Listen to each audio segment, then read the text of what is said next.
Hello and welcome Universe Mode. This is ECW. Are you strapped in and are you ready for the show of the week? Because I certainly know that I am. Money in the Bank was a great night for the ECW brand. Why? Because Seth Rollins retained the ECW Championship. That's why. You never need any other reason for why it was a great night for the ECW brand. That's the only reason. Any night is ever great for the ECW brand. I mean, Money in the Bank would have been nice, but you know, things happen. Anyway, tonight, the man who failed to capture the ECW Championship is going to open things up by going one-on-one against Neville, a rematch from last week. Neville, not best pleased with how last week went. He wanted revenge, he wants a rematch, he wants a victory over Kyle O'Reilly, and he believes he can get it here tonight. That's how we're going to start things off here in ECW. Starting off big, I know. But for our main event, Roderick Strong and Kenny Omega will collide one-on-one. This is not just any match, this is a #1 contenders match for the ECW Television Championship. Whoever wins this match will take on Tetsuya Naito for that ECW Television Championship at ECW Heatwave in whatever it is, 3.5 weeks from now. So now that you know that that is the case, we are going to get things underway with Kyle O'Reilly against Neville. So let's see how this one will go here. O'Reilly making his way out after his defeat of Money in the Bank. I will say, you know, no doubt in my mind that O'Reilly fought as hard as he could, but he fought with as much passion and pride as he could. He put it all on the line. He went out there with a game plan. He looked to take away the leg from Seth Rollins. He looked to make sure that he couldn't stand. He looked to do everything that he could within him in order to be the ECW champion. But at the end of the day, it wasn't enough. Oh, just like everyone else, it's just never enough. But, regardless of that, you know, we still know how close Kyle O'Reilly can come to being the ECW champion. He was a whisker away at one point. The work he had done on the leg of Seth Rollins most certainly wore down the champion as well. Rollins is actually doing more harm to his leg by the end of the matchup by doing the curb stomp than he would have done if O'Reilly continued to attack. And wait a minute, Neville from the crowd. Neville jumping O'Reilly from behind. Oh, well, that's one way to try and make sure that things go well for you here tonight. That's one way to try and make sure you get a victory under your belt. Neville jumping O'Reilly here. We're underway in this one now, and Neville going right for Kyle O'Reilly. That attack from behind certainly not only blindsiding O'Reilly, but putting him on the back foot from the get-go in this one. Neville loves to pick his enemies here on ECW. There's no doubt about it. He loves to pick and choose who he takes on, pick and choose who he wants to go against him, pick and choose who is going to be his enemy. I mean, look at all the people he has managed to almost simultaneously get against him. I mean, the entirety of the 4 Horsemen is against him. Right now, Kyle O'Reilly is against him. There is no length that he won't go to try and get an enemy around here. And he's doing the same again here tonight. Neville targeting O'Reilly from the get-go. And O'Reilly, I think, truly shaken up somewhat from that attempted assault from Neville. Cover on O'Reilly again after the Michinoku driver. O'Reilly kicking out. And, of course, it's crucial to know that O'Reilly got beat up as well at Money in the Bank. There's no doubt about it. He was hurt coming out of that event. O'Reilly's a guy who won't stay down until he absolutely can't get back up to his feet.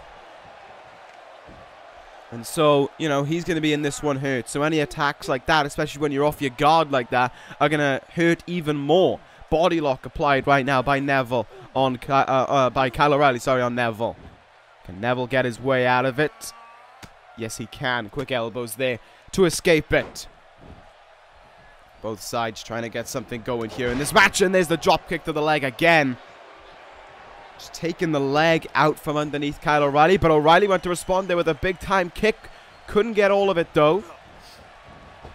Neville off the ropes. I don't think that's what O'Reilly had intention. I think he planned the turnbuckle there. And now into the turnbuckle they go. No, Neville countering it right away. Head first into the turnbuckle goes Kyle O'Reilly. Neville now trying to resort to anything for a victory here. He rolls up Kyle O'Reilly. There's 1, 2. Oh, and Neville steals one.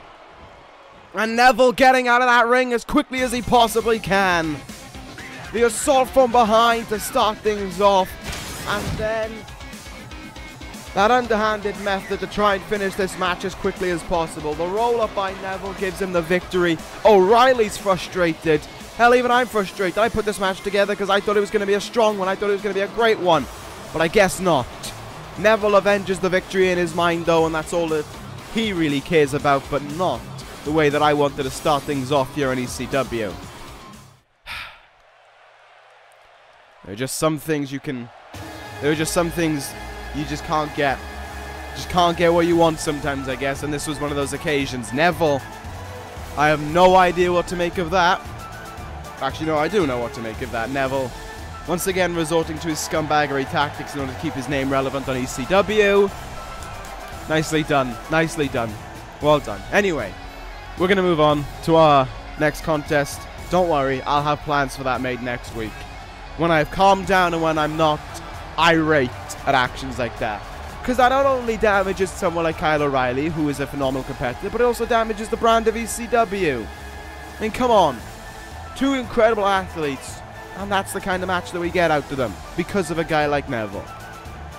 Anyway, let's move on here to a Cruiserweight matchup. Thing I noticed after Money in the Bank was that the Cruiserweight division kind of is, meh. I think is the best way to putting it. So I've taken out some elements of it that I didn't think were doing too strongly, and they are going to be on NXT. And in my own turn, freeing up some cap space, I decided to go into the free market and find out who I could find. And see if I could get any additional cruiserweights from the independent circuit. And I found some. I introduced number one. It's the man known as Drew Gulak. Yes, see? I work business here on ECW. I take care of business on ECW. Drew Gulak making his debut in this universe. A man's man, a real wrestler here in this Cruiserweight division. And that's what I like to see as well. For all the guys who are all about just, you know, they're high flying, and guys like Jack Gallagher who try and pride themselves on their brawling. Drew Gulak is a man's man. He's a technical wrestler, but of course he's not as technical as Zack Sabre Jr. Let's go to the full extent and say Zack Sabre Jr. is a submission wrestler. He's a technical wrestler. He'll ground you. He'll beat you up as well. He is a very talented athlete. He knows not only how to put you down, but how to make sure that you stay down as well. So let's see how he goes in his debut here against gentleman Jack Gallagher. This is by no means an easy feat for him. Jack Gallagher, certainly a talented member of the Cruiserweight division, as are so many people on this Cruiserweight division. If you want to know, by the way, the people that we let go that you could be expecting on NXT in these next few weeks, I will reveal it to you. I'm not going to spoil it around. Two of them were in action last week, Tony Nese and Hideo Itami. And the other one was a man who has now struggled to make his impact on two rosters, and that was Drago. So Drago down in NXT, Hideo Itami, and Tony Nese also there as well. We didn't get anything in return. I will point that out now, so don't expect some NXT call-up. Don't expect Cesaro to be coming back. Don't expect... I'm trying to think of someone who isn't a champion on that roster right now. Don't expect someone like Leo Rush to be coming up. We just wanted to take care of business and just free up some space to try and bring in some new guys to truly bring some oomph to this Cruiserweight division. So that being said, we focus on this matchup at hand right now. Drew Gulak going after Jack Gallagher with some levels of intensity here in the early stages of this matchup. Wants to make an emphatic debut for himself.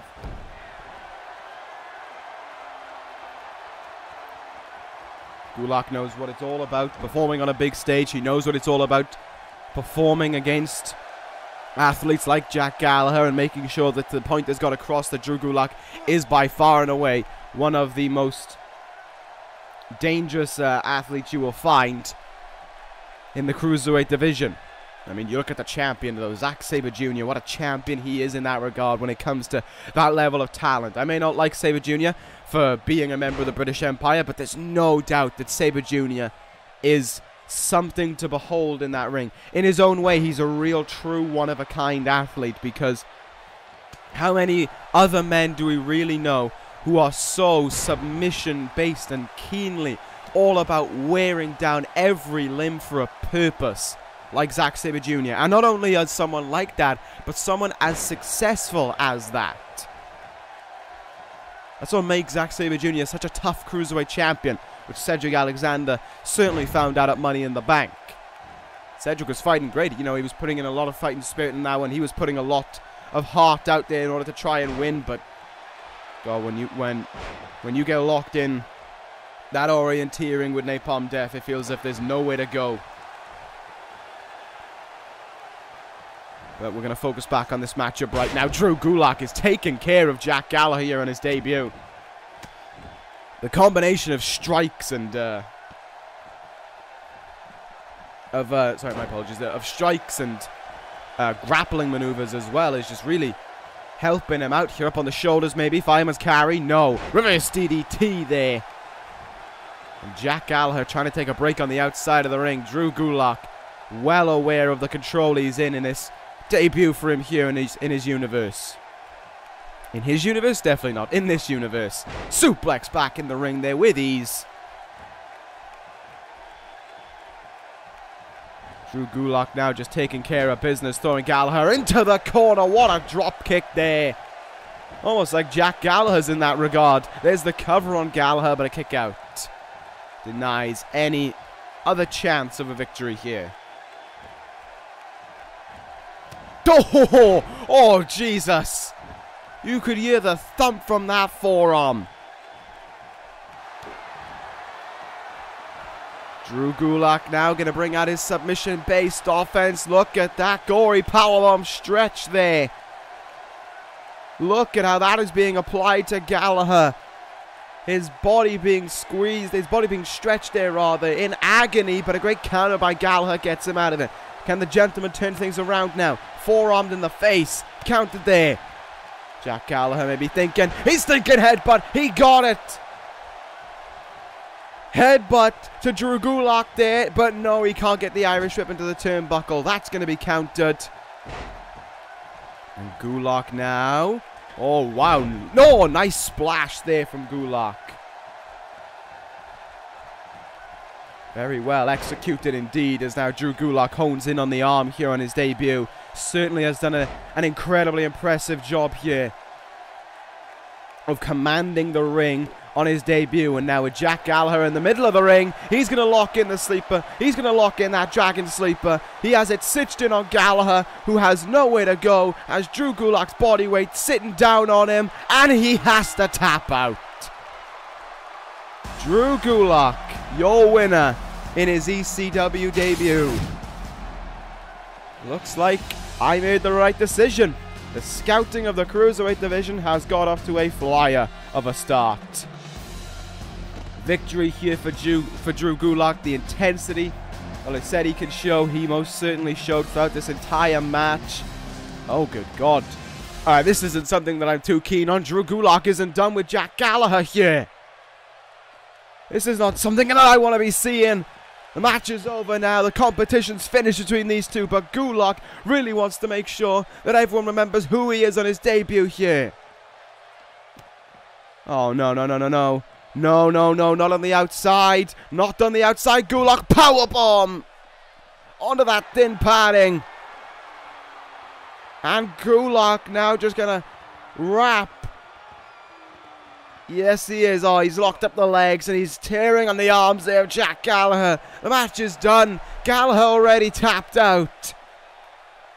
There is no need to continue this going here, but Drew Gulak wants to. A back suplex there on the outside. And Drew Gulak will finish his assault. His message has been sent in his eyes. That is how he wants to get his ECW debut across to everyone.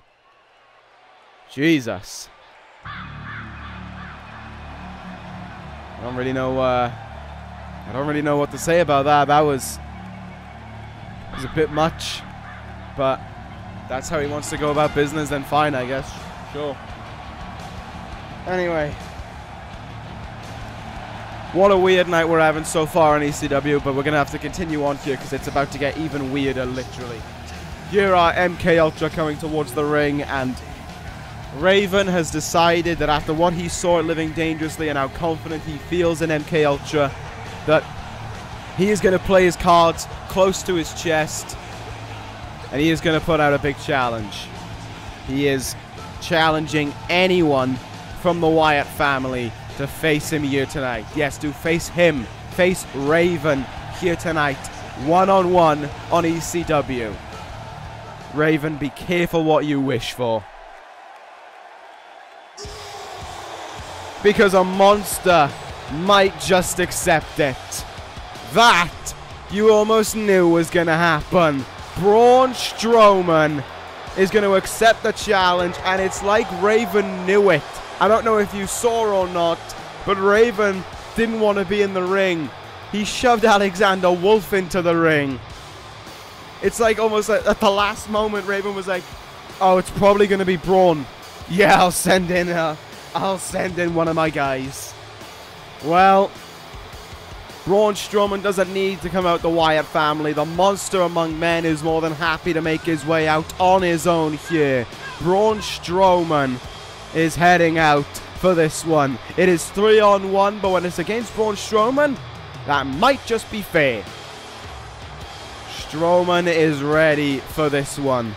MK Ultra probably well aware this wasn't their finest decision, and Alexander Wolf is about to prepare for one hell of a catastrophic beatdown.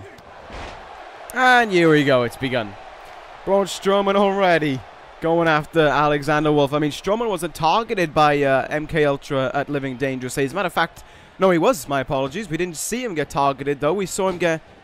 in fact, he didn't see anything to do with Strowman, because by the time that the lighting had come back up, he was out. He had been knocked out by what they estimated to be a lead pipe somewhere. And Strowman was just laid out by it, and that was why he couldn't come to the defense of Bray Wyatt when the entire MK Ultra was beating down on Bray Wyatt. But Strowman back up to his feet here tonight and well prepared for revenge. We are 100% gearing towards a showdown between these two factions, between these two similar factions in many ways. Strowman from up high. Oh, good God. Double axe handle. I thought he was just going to launch his whole body weight there. And Alexander Wolf. Strowman is just having a whale of a time right now. And here we go. Strowman has him up in the air and brings him down with the side-dropping powerbomb. How's this? Yeah, this one's over. The running power slam. What? Oh. Well, I guess the beatdown continues then. Look at Strowman's reaction. Almost laughing at the fact that this match is going to continue on. Oh, but Alexander Wolf making him pay there. Step up in Zaguri. The monster goes down. Alexander Wolf starting to turn things around for him here, maybe. Well, he's most certainly trying. I don't know how he's managed to lock this hold in on Braun Strowman, but he found a way, I guess. Although, how much of your body weight, how much of your energy do you have to exert with this hold stitched in order to hope of a tap out? Yeah, that probably went. Yeah, that definitely went as bad as well. As expected, Strowman sending him up and over there.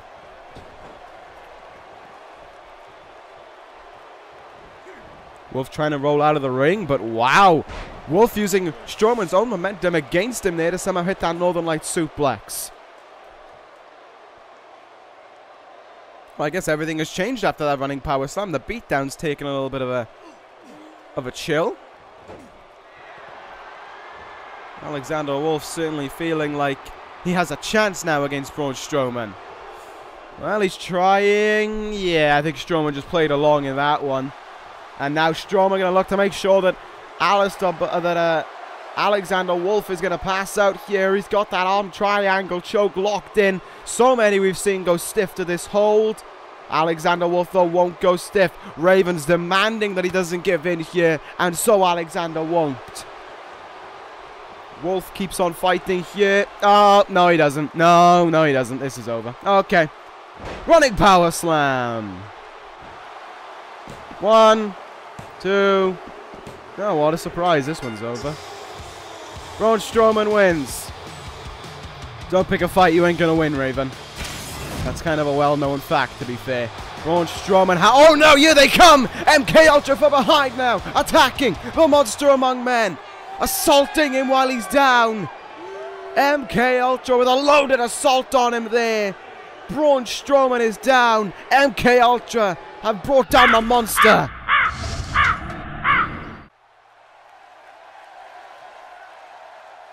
How quickly times can change in terms of MK Ultra. It looked like they had been sent on the back foot after that, but that was not the case. They have made sure that they end the night with the big impact over their opponents. Wow. Well, down goes Strowman, but it kind of goes to show you how emphatic they can be. How emphatic MK Ultra can be, because the monster went down and stayed down. Wow, MK Ultra certainly aren't as much of a I guess lack for a better term would be a joke as we expected them to be. Like, I thought they were really putting on shoes way too big for them by trying to go up against the Wyatt family, but they're kind of proving that they can handle it. Ooh. I think whatever happens, because like I said, we're in for a brutal conclusion to end this one. And I think when it happens, oh, it's going to be a big one. Anyway, here come the Switchblade of Anarchy towards the ring for tag team action here tonight. The Brian Kendrick and Diesel, as you saw, they're already in the ring. Here come Jay White and Sami Callihan. Jay White was in action last week for Hideo Itami's last match on ECW, if I remember correctly. Which I don't. Because... no, I do. Was it Tommy? I think it was a Tommy. Anyway, yeah, I'm going to go with it being a Tommy, okay. Anyway, here comes Jay White towards the ring, of course, with Sami Callihan. This is tag team action this time around. Switchblade of Anarchy almost became... well, they didn't actually. I'll scrap over that point, I was about to say. Switchblade of Anarchy looking to become, though, the next #1 contenders for the ECW tag team titles. Heatwave, of course, 3.5 weeks away. We don't have any matches confirmed. We'll have one match confirmed by the end of tonight. You can kind of pencil in another one with what we've already seen here tonight, if you know with what we literally just saw there tonight. But you know, there's not really much to talk about regarding the tag team division. The Authors of Pain failed to get their rematch. The Wyatt family and MK Ultra are preoccupied. Switchblade of Anarchy already here. Brian Kendrick and Diesel, if they win here tonight, they could be them. There aren't that many really left. And I mean, you've got the 4 Horsemen as well, of course. But it feels as if the Horsemen may have other plans on their mind, or they may have other targets on their mind, I think would be the best way of putting it. Nevertheless, we're ready to get things underway here in this tag team match. Look at this, Kendrick launching himself there at Callihan and made it work there. Tornado DDT to the Callihan Death Machine, but in fact a counter there by Sami Callihan, and here he goes now, starting to strike away. What a forearm strike, and down goes the Brian Kendrick with it. What makes the Switchblade of Anarchy so dangerous is how hard they hit. And all the double team offense they can think up as well to go along with it. These two guys certainly do enjoy the pride of beating down their opponent, making sure they don't get back up to their feet. And that is what they look to have going for them here tonight. Look at this now, going after the arm is Jay White, just wrenching it down, wearing it down here and attacking it as well. No care from Jay White in that regard, but then again, why would he? Forearm shot loaded up, couldn't get it though. Kendrick looking for something, countered there, few shots to the face, and there you go. Running neck breaker, and down goes Kendrick now. Diesel trying to get the tag in, but look at how Jay White just stays on his man there. The brutal assault. Stomp after stomp applied, and make no mistake about it, the ECW crowd has taken quite the liking to the Switchblade of Anarchy since their debut as a tag team. I think it's because of the kind of counter culture that ECW fans can certainly be there are certainly a loud section of them that are counterculture, and they certainly do gravitate towards guys like Sami Callihan and Jay White. Kendrick, though, getting out of the ring as quickly as he possibly can, tagging in Diesel at the first possible moment, and here's the big man in the ring now. Diesel hoping for something there. Oh, never mind. Get drilled with a super kick instead. Down goes Diesel after that. And here we go now. Tag made. Oh, God, what else have they got in mind here? No. Oh, look at how easy they make that look. Jay White and Sami Callihan there with a power bomb, but give a majority of that to Jay White for holding him up in the air.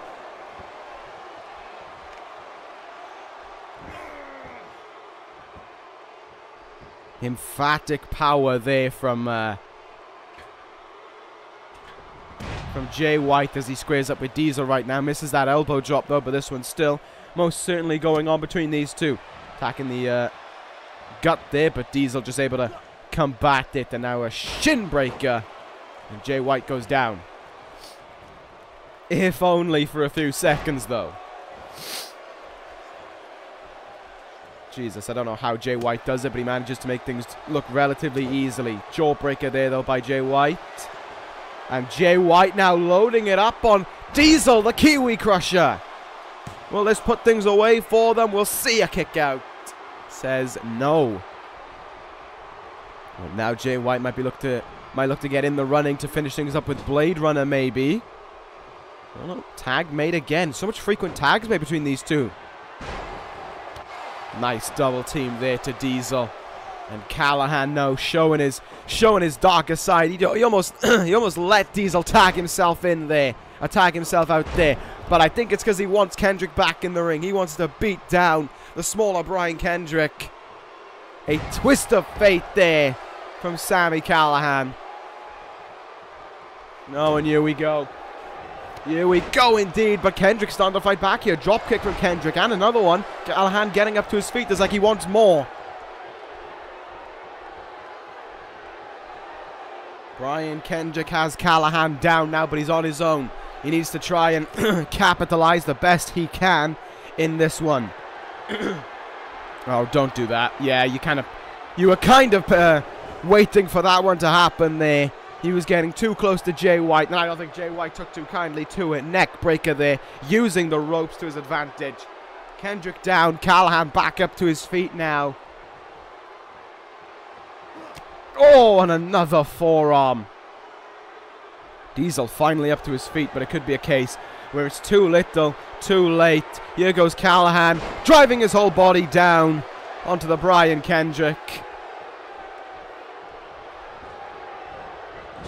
Into the corner we go now. Tag made here. I don't think we've seen these guys have a big finishing move, but it looks like they're gearing up for one.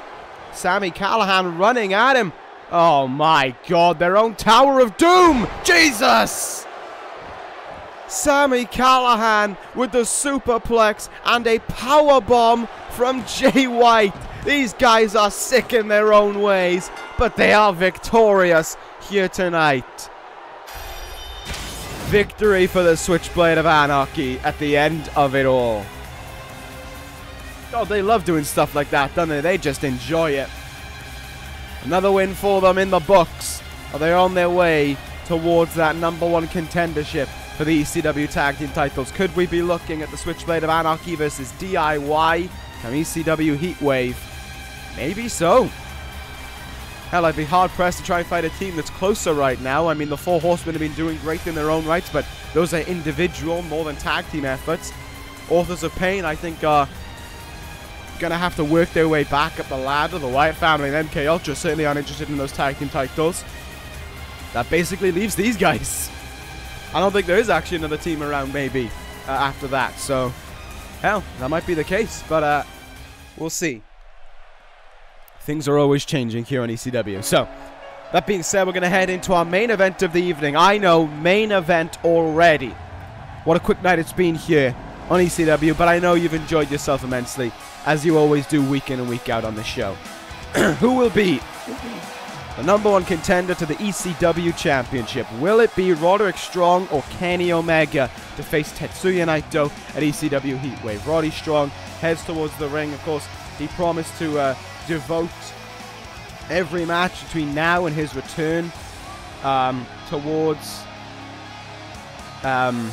Chris Jericho. Said that for every match that Jericho is out, this match is going to be for him, for his return and his leadership, being back in the Four Horsemen. And Roderick Strong made sure to hold true to that word at Money in the Bank, because he was so damn close to being Mr. Money in the Bank. I will say that right now. He couldn't have come closer if he tried. There were times when it felt like Roddy should have won it. It was just a shame that he didn't, I guess, but that has happened. We've got to move on from it now, and we've got to move on towards Heatwave. Here comes a man who we actually haven't seen since Living Dangerously, and that's Kenny Omega. He comes towards the ring after putting on one of the greatest matches in recent memory against Seth Rollins at Living Dangerously, where, of course, he lost.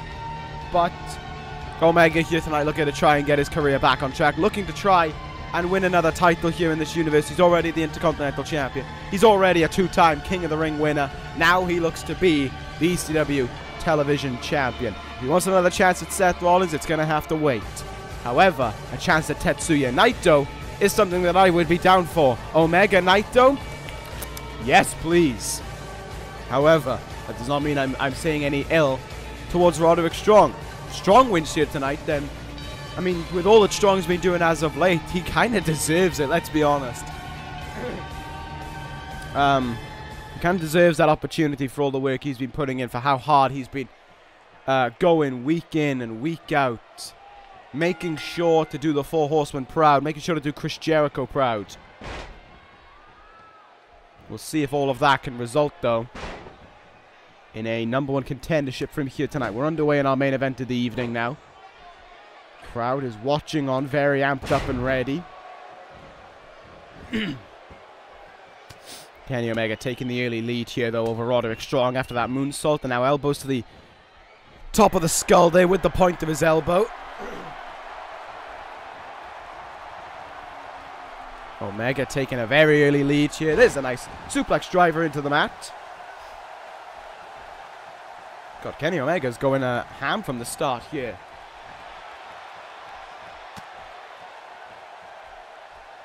Oh, but so too could Roddy Strong. Roderick Strong now back suplex there on the apron. To the outside they go, but on the apron, you know, the hardest part of the ring, that is not meant to be somewhere where you're attacking someone. That's meant to be used to support the ring and make sure it stays up. That's where all the damage goes from every time they land on the ring. That's where all the damage gets absorbed out to. You're supposed to be hurting someone out there, but you can use it to your advantage. You might as well try. Great great back and forth there by both men. Reverse Rana by Omega. The cleaner, as he was, as he once addressed himself as, now of course going by the term the King of Wrestling. As Kenny Omega calls himself after winning the King of the Ring for the 2nd time. That is the term he gave to himself. And it has stuck, I will say that. Roderick Strong now, though, back in control, maybe. No, counter there by Omega. Went to fly at Roddy in the turnbuckle. Countered. Saito suplex, maybe. No, counter by Omega. Forearm in the face. And Omega now with another reverse Rana, sending Roddy Strong into the mat. Roddy Strong just kind of really finding out how quick Kenny Omega is here tonight. We're seeing so many counters from Omega that just Roddy Strong barely has time to counter them, but Roddy Strong countering that one. Kenny Omega, though, countering that one. Back and forth counters by both men. And Omega almost telling Roddy, stay down. Looks like Omega's waiting for Roddy to get up to his feet, and he sends him up and over to the outside with that lariat there. Roddy, you know, reeling. Undoubtedly, in my eyes, still from Money in the Bank. He's still got to be hurt after that evening. As enjoyable as it was for us to watch, I imagine it was beyond sore and painful for those in action to endure.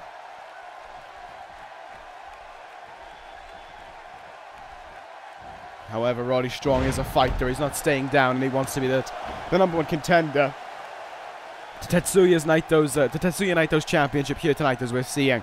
Nice Tiger Bomb there. May have turned things around in this matchup. Roddy Strong now hoping for something there, but Omega counters again. Omega turns him round here. Crossing those legs over for the cross-legged brainbuster. Could Omega be in position here tonight to close out with a big win over Roddy Strong? Will Roddy Strong allow it? Will Roddy Strong's heart take over and make him fight on? It certainly seems to be the case right now. Elevated DDT there. What more can Roddy do right now? Up on the shoulders here. Roddy Strong. Gut buster there. Double knees into the gut. Roddy Strong now feeling something within him. Clawing himself towards the top rope. As if he could feel that number 1 contendership calling him. Elbow drop to Omega. Roddy hopes it's enough. There's the count. There's, oh, not even a 2 count.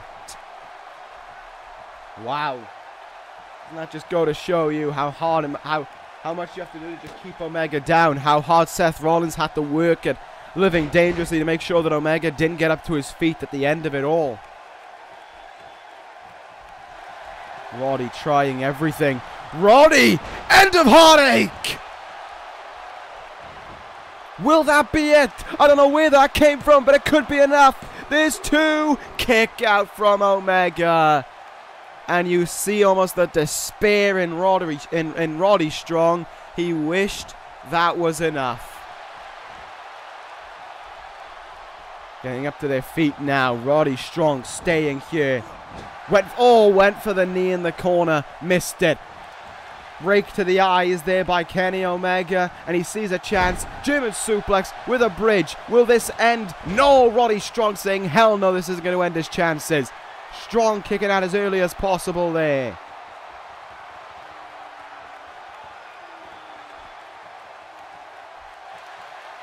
Oh, but he might not kick out of this one.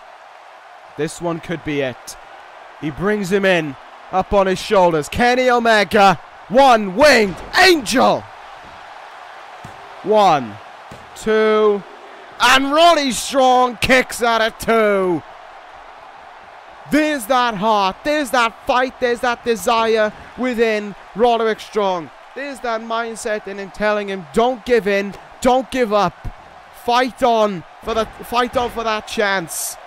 Roderick Strong will not give in, it seems, until he can no longer stand. Well, Kenny Omega's doing a good job of making sure that ain't gonna happen. Kreutz wrath from Kenny, but the arm was in the ropes.